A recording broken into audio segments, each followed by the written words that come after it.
Hey there, I'm Aaron. This is BBQ with Franklin. And today we're going to talk about something a little bit different than the norm. We're going to talk about the future of barbecue with a buddy of mine named Daniel Vaughn.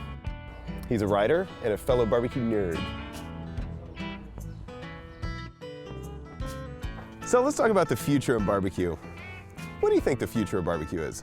Well, I think the trend is really to go back to the old ways of doing things. It's not about new technologies, it's going back to, steel cookers and piles of wood. At least for the people who want to be taken seriously, who want to get the respect of the barbecue nerds, is that they understand that they've got to go back to cooking with all wood. I think we've kind of moved past like the evolution of barbecue and like people just opening up barbecue joints just to make money. Like go buy a rotisserie. Oh, it's just an oven. You don't need any talent. Like I think people are evolving, back to the way it used to be, kind of, back to the future, if you will. Oh. Well, and really, I see that happening in Texas.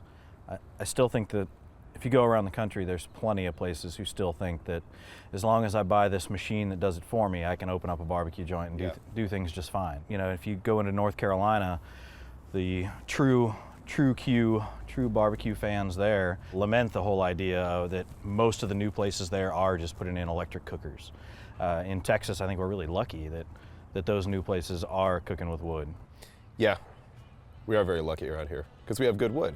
Yes. Well, and we have good beef too, and I think that's probably one of the other biggest trends I've seen is some of the new menu items that keep showing up on barbecue menus. If you look around at your Instagram accounts or whatever, you're generally going to see those giant beef short ribs. Everybody loves a beef rib. They love the beef rib. They love those, the big bone, the pound and a half of meat that comes with it. But if you look back just 5 years ago, 10 years ago, there weren't a whole lot of places doing those at all, and it seems like pretty much every new place that opens has that on the menu. Yeah, I mean, they're really fun. It's a shame that they don't make any money. I wonder what the longevity of a beef short rib is. I mean, obviously a place can't stay open just selling beef ribs. Well, so let's look at another menu item that might be the future. Nearly every restaurant that I go to that has just opened up has pulled pork on the menu, and most of them that didn't have it, I mean, you go to Louis Miller and Taylor, a place that is all about barbecue tradition. But they've got baby backs now. But they've got sweet and spicy baby back ribs, and they've got pulled pork on the menu. A place like that's over 50 years old, who feels like they've got to make those innovations to stay competitive. I would think most of. Do you think that's what it is, though? Mm-hmm. Like, I mean, I've done baby backs here just because I'm tired of cooking spares. Let's run these as a special for fun. So I wonder if it's more like because somebody feels that they need to do different cuts of meat to stay competitive, or if they're just tired of cooking the same stuff every day. Or maybe they need to evolve. Maybe they need to evolve, create that new menu item that can make up for the losses in the beef ribs. How could all these new barbecue places opening up ensure their future as a barbecue place?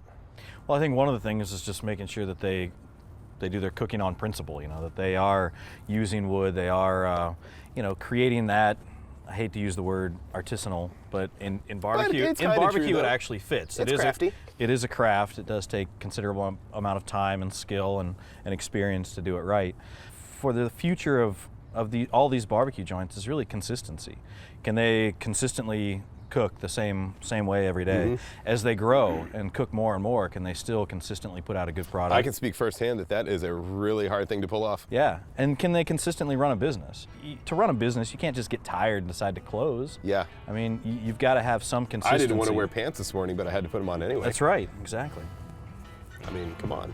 It's hot outside. You've got a successful barbecue place going here. Would you have any tips for the guy or girl who has their money saved up and wants to open a barbecue joint? Yeah, the biggest thing is if you don't have it, don't spend it. How many people try to open up a restaurant and say, I need this much money for the kitchen, I need this. Don't spend it. Barbecue is simple. It's simple by nature. It's meat and fire. That's pretty much all you really have to have. So start small? Start small, and when you can afford to make improvements, make them. You eat more barbecue than probably anyone I know. If you had tips to someone that was going to open up a barbecue joint, what would you say? I think I would repeat what you said, is keep it simple. Few menu items and do them well before you start expanding the menu. There's no need to have 10 options when you start. And then go somewhere where there's not nearly as much competition as somewhere like Austin or New York City. Go to some of those smaller big cities, or even some of the smaller cities here in Texas, and open those up. Sounds like a plan. Well, thanks a bunch for talking. Good chatting. Thanks for having me.